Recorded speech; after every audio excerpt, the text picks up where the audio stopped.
Hey, Shep, what time is it? I don't have a watch. 2 o'clock, 3 o'clock. It's playoff time.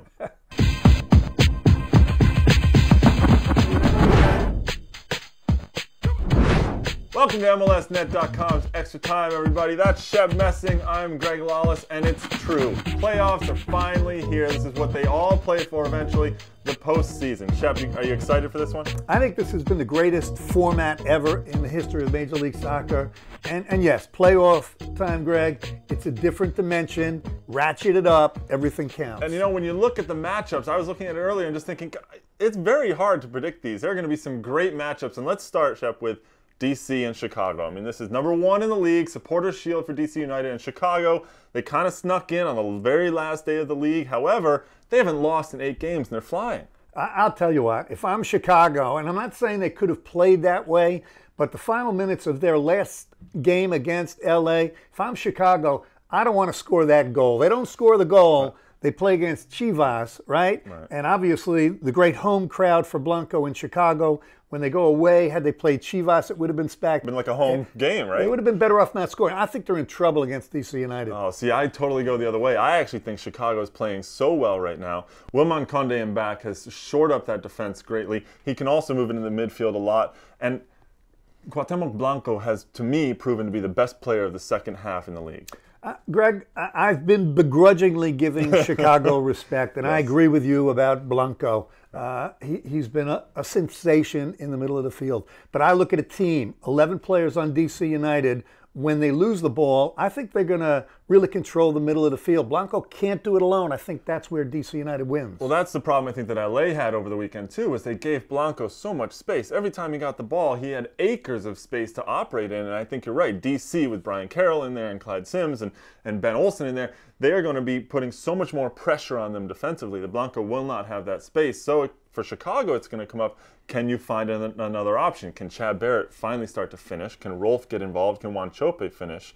DC, on the other hand, they have all those weapons going forward. Yeah, they have injuries, though, DC, as well. That's what my one word of caution for DC. You know, a couple of ankle sprains, Jaime Moreno, Christian Gomez. I think they're big-time players. I think they're going to play well. I think they have the depth, and I think they have the balance to win the series. And they also have Luciano Emilio, the league's leading scorer this year with 20 goals. So DC obviously has all those weapons to do it, but Chicago, they're coming into this one flying high. It's going to be a great series. I'm going with Chicago. Shep's going with DC. 2 versus 3 in the Eastern Conference is New England and New York. Now, these are 2 teams that Shep and I have some very intimate knowledge with. Shep doing TV for New York. I do the TV for New England. So, how does this one play out? Greg, I love New England. I love the organization, Stevie Nickel, the continuity, the wealth of talent. They're a great team. They're loaded, yeah. I don't think this is their year. I think this, unbelievably, is the time when New York can get at them and beat them. And it would be an upset. It would be an upset. But, you know, New England hasn't won in their last 3 games. They lost 2 and they tied 1. They still have, though, all those veterans. Ralston, Reese, Showery Joseph, Taylor Twellman, Pat Noonan. That core group of players that's so strong. And I spoke to Steve Nickel over the weekend. He said, you know, these are the guys who can pick it up as soon as something is really on the line. Now the playoffs are upon us. Can they pick it up? Well, again, sometimes it's about style. And here's the weakness I see in the New England team that I think New York can take advantage of. The 3 in the back. I love Parkhurst, but Jay Heaps, Avery John, those 3 backs rely on the 2 wide midfielders, Wells Thompson and Connor Smith, to get back and defend. With Juan Pablo Angel, Josie Altidore, the speed of Dane Richards, I think they can spread the ball wide, think they can get at that back 3 and get to goal. Well, it could be a really great attacking series because both these teams love to get in the attack, and it is the back lines for both of them that have trouble. I mean, because I look at the New York back line, I totally agree. Who's going to start back there? You don't even know. They totally agree. Although New York in the last 2 games, they've settled on their back 4. Dave Vandenberg at left back. Who's had a very good season, actually. Doing well. And remember, he was a midfielder, the Dutch midfielder, so he can overlap, get into the attack, serve balls in the box.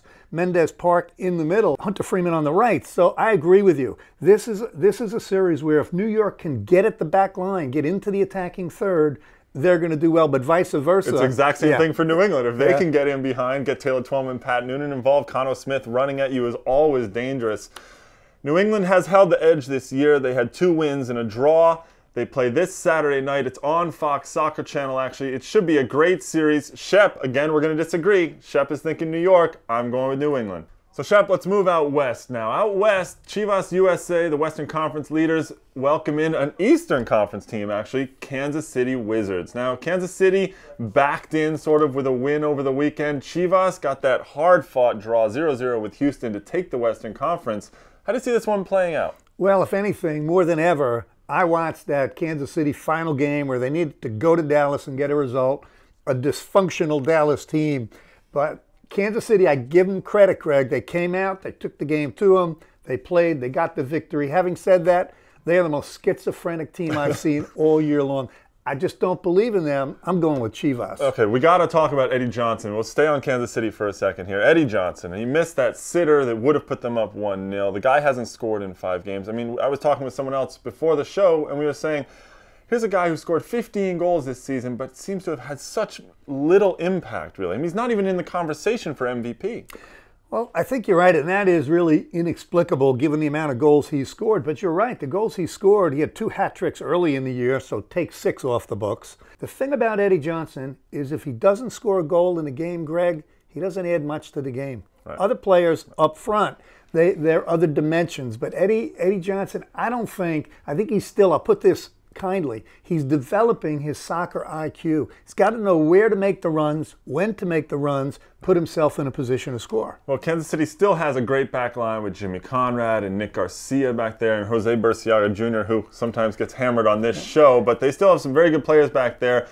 They're going to have to deal with a Chivas attack that has been very good throughout the year, but they're going to be missing Ante Razov, and Michael Galindo's not going to be at 100% in this game, so it's not quite the same Chivas attack either. No, there's no question. When you're losing Ante Razov, I mean, you've lost your most critical player. Having said that, and you've been in playoffs, Greg, playoff time, it's I think, more what you do on the defensive side of the ball. Brad Guzan, I mean, tremendous season. Yeah. The back line, Suarez, Jesse Marsh, these guys are stuck in, they're tough, they're organized, fight in the midfield, and I think that's going to make a difference. And they proved it against Houston this past weekend when they went down a man. They still got the result that they needed. There's still a question, who's going to score the goals? Maybe Sasha Kleshton. I mean, I love him coming out of the midfield, getting into the attack. He just pushes that entire team. Jonathan Bornstein getting up and down the left flank. So Chivas, they still have some weapons, but they're not quite at 100%. I think they're going to have trouble scoring some goals. However, I'm with you. Chivas probably is going to take Kansas City, according to us. The other matchup out west is a good old-fashioned Texas shootout. Well, easy over there, Josie Wales. It's going to be a really good one, I think. Houston and Dallas going into it. These are 2 teams that seem to be on the opposite side of any sort of question mark. Dallas, all questions. Houston, all answers. And we're talking about a shootout. Dallas is shooting blanks, yeah. And I think they brought it upon themselves, Greg. I like Steve Morrow. I like the makeup of that team early in the year. They had Toha, Kenny Cooper, Carlos Ruiz, good skilled players. They bring in Danielson. What are you doing bringing in Danielson? You got to look not only at the skill on the ball, you got to look at the character of the guy. Ever since Danielson came in, they've been disarray. Right, they really have. And you look at some of the players when he's not on the field, how much better they are. Arturo Alvarez in particular, he doesn't look like he's trying to force it to Danielson or anything like that. He's more willing to take a player on, and I think he's going to be the key if Dallas has any chance of doing that, because if he can keep driving into the defense of Houston and then playing it into Carlos Ruiz, Kenny Cooper, if Abe Thompson comes in, Alvarez is going to be driving this attack. That's their strength. I totally agree, but look where they're driving that attack. They're driving it to Pat Onstead in goal, a solid four in the back, Robinson, Cochran. That's a unit back there. Yes, they're going to miss Ricardo Clark, but I think this Houston team, starting 11, much better balanced than Dallas. Yeah, definitely. And Richard Mulrooney slides in very easily into Ricardo Clark's position. And let's be honest also, Houston going forward is, this is an incredible artillery that they have going forward with Brian Ching and Joseph Nguyen, Stuart Holden. You have Brad Davis and Brian Mullen on the wings. These guys could put in 4 goals a night. Yeah, there's no question.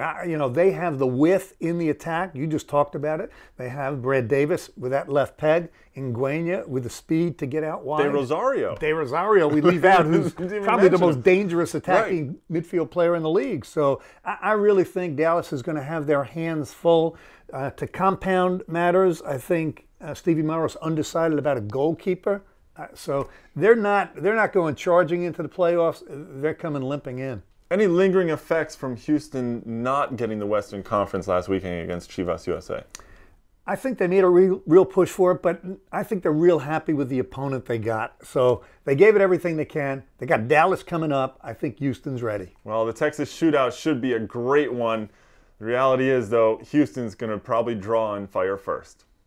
So those are our predictions for the playoffs. These should be some fantastic series. Each one of them is close, and we have our predictions.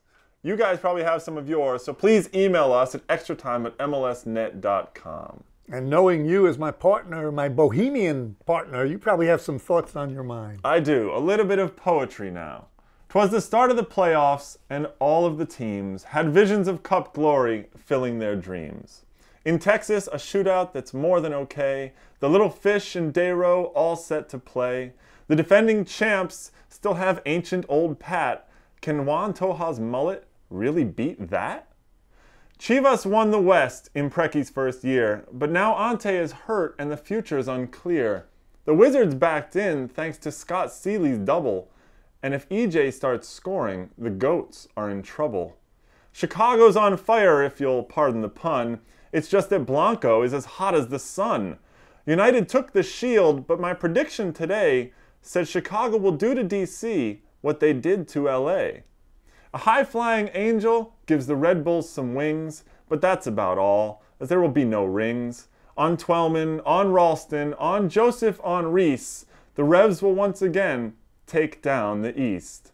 With half the matchups set, now I look out west. KC, Dallas, Chivas, sorry, Houston looks best. A rematch of last year is the final I foresee. The revolution will be televised live from DC. That's about all the time we have here on MLSnet.com's Extra Time. We will be here next week. Shep will be here, and I will be here, and we will kick it around.